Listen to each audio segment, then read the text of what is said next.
Salut les potes, c'est Was.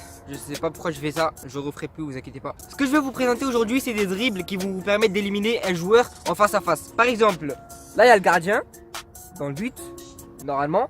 Là, il y a un défenseur et le face à face, c'est par rapport à ce défenseur là. Donc ce qui est intéressant, c'est que si vous dribblez ce défenseur qui est là, vous vous retrouvez avec un deuxième face à face contre le gardien. Mais ça c'est une autre histoire. Donc ce qui va être commun à tous les dribbles que je vais vous présenter, ça va être la rapidité. Vu que c'est un dribble en face à face et qu'il n'y aura pas de défenseur après ce défenseur là, il va falloir aller très vite pour pouvoir l'éliminer et se retrouver en face à face au gardien. Donc juste avant de commencer, je vous mets quand même mes réseaux sociaux. Donc vous pouvez m'ajouter, venir me parler, je réponds à tout le monde. Et sur ce, ben on peut commencer hein. Ben, c'est parti.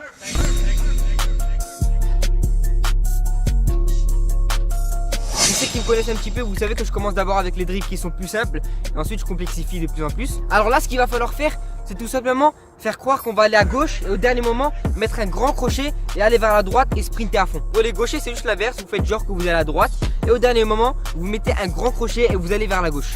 Et après, vous fusez.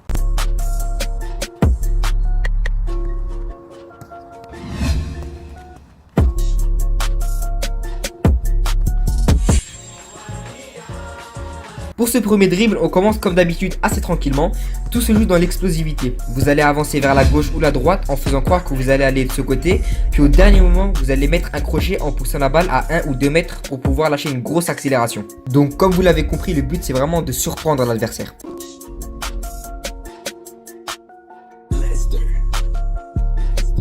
C'est fini pour le premier dribble, donc comme je vous l'ai dit, c'est assez simple. Vous faites juste croire que vous allez à gauche et vous allez à droite. Si vous êtes gaucher, vous faites croire que vous allez à droite et vous allez à gauche. Juste avant de passer au deuxième dribble, si vous commencez à aimer cette vidéo, vous pouvez déjà mettre un petit pouce bleu, ça m'aiderait énormément.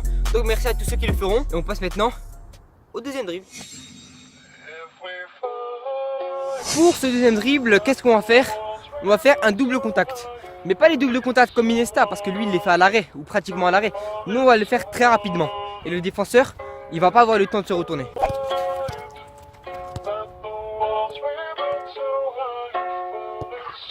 Ce qui est intéressant dans ce dribble, c'est que vous allez juste faire un double contact très rapidement. Vous allez peut-être penser que ça sert à rien, vu qu'on va tellement vite. Si on fait un petit truc comme ça, bah, ça va rien changer pour le défenseur. Et en fait, si ce petit geste technique, il va faire croire au défenseur que vous allez aller à gauche. Du coup, il va faire peut-être un petit mouvement comme ça. Mais rien que ce mouvement, il va vous suffire pour prendre 1 mètre d'avance. Et 1 mètre d'avance, quand on va très vite, bah, c'est énorme. Et le défenseur, il a presque aucune chance de vous rattraper. Ici, comme je l'ai dit, il va falloir faire un double contact. Ça va vraiment vous aider à prendre de l'avance sur votre adversaire parce que si vous faites bien votre geste, il va normalement se tourner un peu du mauvais côté. Et le temps qu'il se remette du bon côté et qu'il se retourne, vous serez déjà en train de courir à fond pour faire votre deuxième face à face, celui contre le gardien.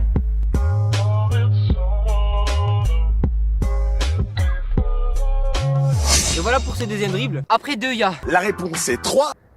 Pas mal. Mais juste avant de passer à ce troisième dribble, je vous mets le mot mystère maintenant. Le mot mystère qu'il faudra mettre en commentaire, c'est hashtag face à face. Comme ici. Ou ici. Ou les deux. Hashtag face à face. On passe au troisième.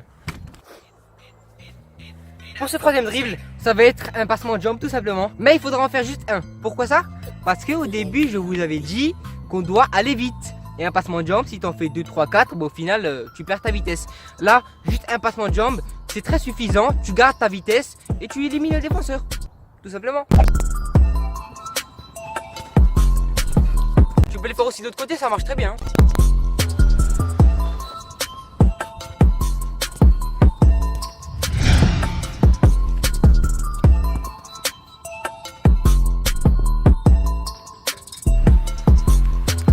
Là, comme vous l'avez vu, j'ai poussé ma balle un petit peu trop loin. Mais au final, c'est pas si grave que ça. Parce que c'est le dernier adversaire. Et juste après, il y a le gardien. Donc si vous poussez un petit peu trop loin votre balle, c'est pas si grave, vous la récupérez après. Le passement de jambe, vous le connaissez tous, mais ici il faudra en faire seulement qu'un. C'est très important parce que je vous rappelle que vous êtes face au dernier défenseur. Il faut donc aller vite pour pas que ses coéquipiers aient le temps de se replacer. Bon, on dirait qu'on a fini les 3 premiers dribbles. C'est l'heure de passer au 4e et dernier dribble. Et ce dribble, c'est le grand pont. Dribble à faire seulement quand vous êtes sûr que vous êtes plus rapide que le défenseur. Parce que le grand pont, ça consiste juste à pousser la balle. Contrairement aux autres dribbles où vous faites une feinte, vous faites croire que vous allez à gauche alors que vous allez à droite, etc. Là, vous allez juste pousser la balle. Donc le défenseur, dès le début, il sait que vous allez partir tout droit. Ça fait mal de rester comme ça longtemps, hein. J'arrive pas à marcher là.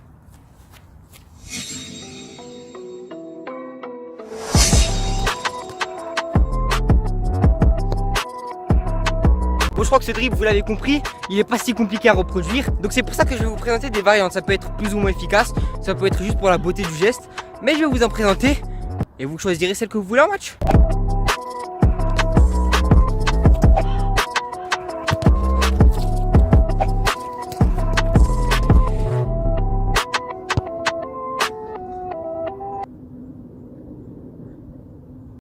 Pas mal la frappe, hein. Pas mal. Bon, je crois que la vidéo est finie. J'espère que ça vous aura plu. Vous pouvez mettre un petit pouce bleu si la vidéo vous a plu. Vous pouvez vous abonner si vous n'êtes pas encore abonné. Et pour tout le monde, je vous conseille d'activer la cloche comme ici. Ça vous permettra de recevoir mes vidéos en temps réel. Donc comme ça, vous êtes sûr de ne pas rater mes vidéos. Dès que j'en sors une, vous avez une notification sur votre portable qui vous dit que j'ai sorti une vidéo. Bref, je crois que j'ai tout dit. Donc à la fois pro, c'était was. Ciao.